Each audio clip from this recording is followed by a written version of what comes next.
Number 32. Red-green color blindness is a condition that occurs more frequently in men than in women. Which statement about this condition is correct? So red-green color blindness is called sex-linked disease. And more specifically, it's X-linked, meaning that the gene that causes this problem or this disease or this disorder is only present in X chromosome, not Y chromosome. Okay, it's only present in X chromosome of the sex chromosome. So for females to have this red-green color blindness, they would need to have two recessive genes.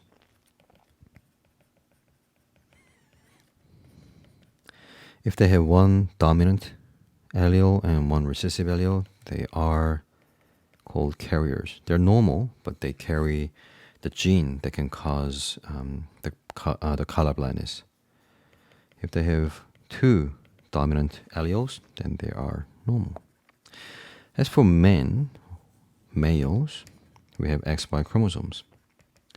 So, low battery now. Okay, so for males, if they have dominant allele on their X chromosome, then they are normal. But if they have recessive allele, then they are affected. So poor males, right? Poor buggers. So